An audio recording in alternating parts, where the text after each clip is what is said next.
Hello friends, welcome to our channel swing trader.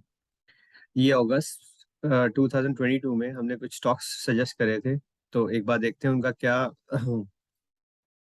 Outcome आया है। तो आई होप सब लोगों ने इसमें प्रॉफिट कमाया होगा। मैंने स्टॉक सजेस्ट करे थे, टेलीग्राम को ग्रुप पे भी सजेस्ट करे थे, और एज वेल एज कुछ स्टॉक्स मैंने यूट्यूब पे भी सजेस्ट करे थे। तो पहला स्टॉक करा था हमने HDFC लाइफ। 547 पे सजेस्ट करा था, स्टॉप लॉस दिया था 520, टारगेट 560, 570, 580, 600। तो जो ग्रीन से मार्क है वो टारगेट्स इन्होंने इस स्क्रिप्ट ने अचीव करे, और जो येलो से है वो पेंडिंग है। तो 620 का एक टारगेट पेंडिंग है। तो अप्रोक्सीमेटली 547 टू 50 पॉइंट्स का इस स्टॉक ने 50 पॉइंट से ऊपर का एक गेन दिया है इस स्टॉक ने। 20 माइक्रोन्स, ठीक है। करंट मार्केट प्राइस था 108 रुपये, और स्टॉप लॉस 80 रुपीज था। अभी इसने एक भी टारगेट अचीव नहीं करा, बट इसने स्टॉक ने हाई लगाया है 119.70 का, ठीक है। तो 108 पे रिकमेंडेशन था, 10 पॉइंट्स आपका इसने अब तक गेन दिया है। जीएनए एक्सेल रिकमेंडेड था 601 पे, और टारगेट दिया था 638, 669, 619, 703। इसने इस स्टॉक ने अपने सारे टारगेट्स अचीव करे हैं। नेक्स्ट स्टॉक था प्रिंस पाइप का करंट मार्केट प्राइस था 633, stop loss 590, target 650, first target ये अचीव करा है, और अभी बाकी टारगेट्स पेंडिंग है। बाटा बाटा हमने रिकमेंड करा था 1905 पे, और स्टॉप लॉस था 1850। टारगेट इसने 1950, 1966 दो टारगेट इसने अचीव करे हैं, बाकी टारगेट्स अभी पेंडिंग है। हिंड कॉपर का करंट मार्केट प्राइस था 111, और स्टॉप लॉस है 95। इसने 117 का पहला टारगेट अचीव करा है, और स्टॉक ने एक हाई बनाया था 121.70 का। तो अप्रोक्सीमेटली हमने सेकंड टारगेट के आसपास में इसने के आसपास इसने हाई बनाया है। और बाटा ने भी 1985 का हाई बनाया था।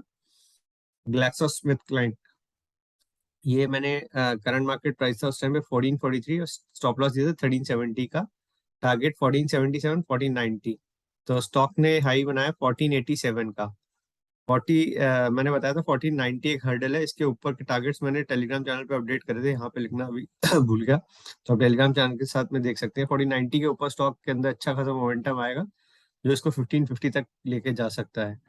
वी मार्ट ने रिकमेंड करा था 2904 पे, और स्टॉप लॉस दिया था 2860। 2990 का पहला टारगेट इसने अचीव करा, 3040, 3060 के आसपास का भी इसने टारगेट अचीव कर दिया। 3058 का इसने शायद थर्सडे फ्राइडे को हाई लगाया था। अभी 3090, 3140 टारगेट पेंडिंग है। एफएल इंडिया का जब मैंने रिकमेंड करा था तब स्टॉक था 1100 पे, स्टॉप लॉस दिया था मैंने 1070, और टारगेट्स दिए थे 1140, 1150, 1180, 1200, 1220, 1240, 1250, 1260। अप्रोक्सीमेटली सारे टारगेट्स आए हैं इसके, और स्टॉक अभी भी 1350 तक का हाई लगा गया है। HP एडेसिव, इस स्टॉक को मैंने रिकमेंड करा था 442 के रेट पे, स्टॉप लॉस दिया था 365 का, टारगेट दिया था 473, 505 एंड 540। दो टारगेट्स पेंडिंग है, एक टारगेट ये आया है अभी इसमें 30 पॉइंट्स अप आया है स्टॉक के लॉस का। 177 पे रिकमेंडेशन थी, ऑलमोस्ट इसने सारे टारगेट्स अचीव करे। एक टारगेट पेंडिंग है 240 का। 229 आप देख सकते हैं। 177 के बाद में आप मान के चलिए 50 पॉइंट्स ऊपर का इस स्टॉक ने 50 पॉइंट्स का गेन दिया है।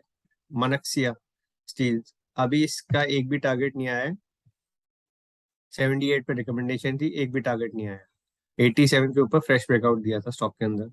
सीडीएसएल 1204 पे रिकमेंडेशन थी, 1243 और 1280, अप्रोक्सीमेटली 76 पॉइंट्स का इस स्टॉक ने हमारे को गेन दिया है, और अभी बाकी टारगेट्स पेंडिंग है। जील जील दिया था मैंने 250 पे, 235 का एसएल, 263, 268 का टारगेट स्टॉक ने अचीव करा है। 263 का तो एक ही दिन में दे दिया था जिस दिन दिया था, और नेक्स्ट डे 268। अभी एक दो तीन तीन चार टारगेट अभी पेंडिंग है। एमसीएक्स का मैंने 1320 पे रिकमेंडेशन दिया था, 1270 का एसएल है, और 1375 इसका एक भी अभी टारगेट अचीव नहीं हुआ है।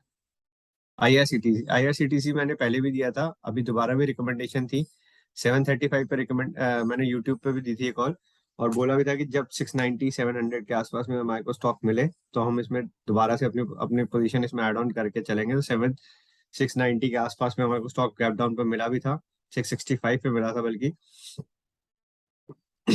और स्टॉक ने वहां से अच्छा खासा 715 720 तक का हाई भी लगाया है।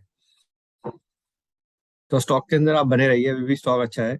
अतुल ऑटो 178 पे रिकमेंडेशन थी, 192 197 दो टारगेट्स इसने अचीव करे, एक टारगेट पेंडिंग है। एसीसी जब मैंने आपको अभी आज की वीडियो में बोला था 2340 पे था, तब मैंने इसको बोला था कि हम इसको नीचे जब ये रिटेस्ट करने आएगा तब हम इस पे बाय करेंगे। तब मैंने इसको अभी टेलीग्राम चैनल पे भी अपडेट करा था, 2295 के आसपास में हमने इसमें अपनी बाय पोजीशन बनाई है और 2260 का एसएल है। अभी इसके अंदर बाकी सारे टारगेट्स पेंडिंग है।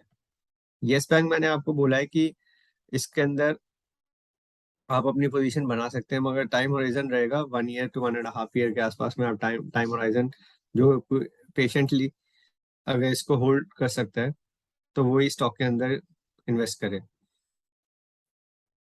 जैसे मैंने आईटीसी के अंदर भी बताया था, आईटीसी आज भी ऊपर ट्रेड कर रहा है। आईटीसी का टारगेट नेक्स्ट 400 500 का टारगेट है। उसने पूरा चैनल का ब्रेकआउट दिया है। अब 280 के आसपास उसका बेस बना हुआ है। 280 के आसपास में जब भी मिले स्टॉक में आईटीसी के अंदर भी आप एंट्री ले सकते हैं दोबारा। तो same as it is Yes Bank का भी है, आप उतना ही पैसा डालिए इसके अंदर जितना कि आप पेनी स्टॉक की तरह मान के चलिए। Anjani Portland current market price था उसका 228, स्टॉप लॉस 200, पहला ही टारगेट अचीव हुआ है 238 का, बाकी टारगेट्स अभी पेंडिंग है। ऐसी अंबुजा सीमेंट का भी अभी टारगेट्स पेंडिंग है, 433 443 450। आईओएल केमिकल्स 387 पे रिकमेंड करा था, 396 पहला ही टारगेट अचीव हुआ है। वो खाट फार्मा 263 पे रिकमेंडेशन थी, 225 का एसएल है, अभी एसएल के आसपास में ही 235 के आसपास में ही ट्रेड कर रहा है। तो यहाँ पे आप अपनी पोजीशन बना सकते हैं, 10 रुपए का एसएल रहेगा यहाँ से। जिन्होंने स्टॉक ने यहाँ पे बाय करा तो थोड़ा नीचे डिप पे बाय कर सकते हैं। और ये अभी स्टॉक टारगेट्स पेंडिंग है। ग्रासिम हमने 394 पे रिकमेंडेशन दी थी, 1643 अब पहला टारगेट इसने अचीव कर दिया। और इसने हाई में क्या 1710 के आसपास का हाई लगाया है स्टॉक ने। दो 100 पॉइंट से ऊपर का गेन दिया है स्टॉक ने अभी भी, और अभी इसके बाकी के टारगेट्स पेंडिंग है। नीचे आपको डिप पे मिले 1643 के आसपास में दोबारा बाय करके अपनी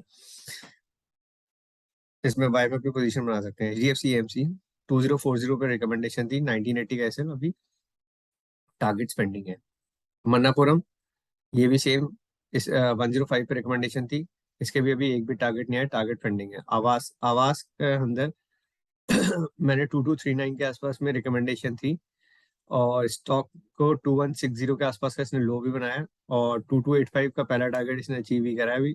उसके बाद 2290 के आसपास मैंने बताया था कि स्टॉक के अंदर एक अच्छा खासा मूवमेंट आएगा, तो इसने स्टॉक ने उसके बाद 2330 के आसपास 2330 के आसपास का शायद हाई लगाया है। तो अप्रोक्सीमेटली 100 पॉइंट्स का गेन अभी भी स्टॉक ने देके हमारे को 2330 के आसपास का हाई बनाया। तो स्टॉक 100 पॉइंट्स अप है अपने जहां से मैंने दिया था।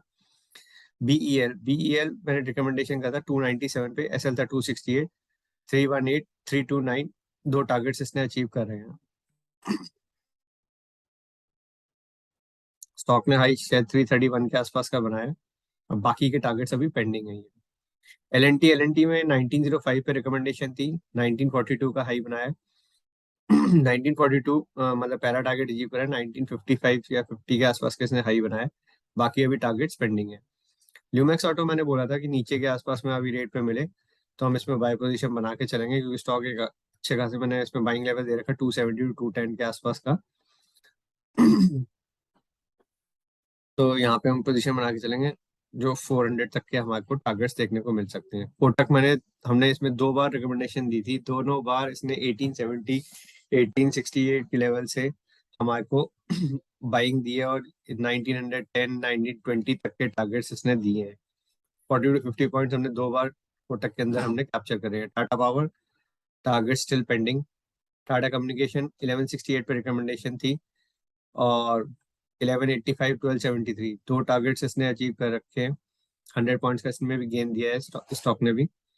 कोरोमंडल ने भी अच्छा खासा मूव दिया है, इसके टारगेट्स मैंने लिख नहीं पाया था यहाँ पे मगर मूव इसने अच्छा खासा दिया है। प्राज इंडस्ट्रीज ने एक ही अभी अपना टारगेट अचीव करा है। सूर्य रोशनी में देखा जाए तो अभी एक भी टारगेट अचीव नहीं हुआ है। कोलपाल 1630, दो टारगेट्स इसने अचीव करे हैं कोलपाल ने, और 1695 का अप्रोक्सीमेटली थर्ड टारगेट तक का भी इसने हाई बनाया है।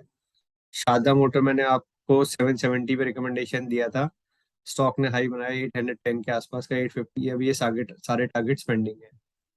स्कॉच स्कॉच बहुत ही अच्छा चला 1943 पे, बिल्कुल मैंने लॉजिकली एक्सप्लेन करा था यूट्यूब पे भी 1943 के आसपास में रिकमेंडेशन थी, मैंने स्टॉक बोला भी था बाई पोजीशन बना सकते हैं। 2042 इसने पहला टारगेट 2075, दो टारगेट्स इसने अचीव कर चुका है स्टॉक अपना, बाकी टारगेट्स अभी पेंडिंग है। अप्रोक्सीमेटली इसने 2 या 3 दिन के अंदर इस स्टॉक ने मूवमेंट दिया था तो आई होप सब लोगों को इसमें फायदा होगा मेरे रिकमेंडेशन से। बाकी आप लोग अपना भी एनालिसिस करा करिए जो भी आप स्टॉक में एंटर करते हैं। रिस्क रिवॉर्ड आपके हिसाब से है कि आप अपने क्वांटिटी एंड कितना लगाना है, कितना है। एक्सेसिव क्वांटिटी में कभी भी ट्रेड करिए। तो ये मेरे सारे स्टॉक के रिकमेंडेशन थी, मेरी कोई एफएनओ को इसमें कोई भी रिकमेंडेशन नहीं थी कि मेरे को स्टॉक्स एफएनओ में भी थे, मगर कई लोगों ने एफएनओ में भी इसमें पैसा कमाया, एचडीएफसी लाइफ वगैरह में किसी ने मेरे को स्क्रीनशॉट भेजा था बट मैं कैश में ही इन स्टॉक्स को रिकमेंड करता हूँ कि कैश में ही आप प्ले करिए। तो ये था रिपोर्ट अगस्त 22 का। आई होप सबने प्रॉफिट बनाया होगा, तो प्लीज कमेंट बॉक्स में लिखिएगा जिन जिन्होंने इसके जो इन स्टॉक्स में जिन जिन्होंने प्रॉफिट लिया है। तो if you like the video please like share and subscribe the channel. Thank you friends.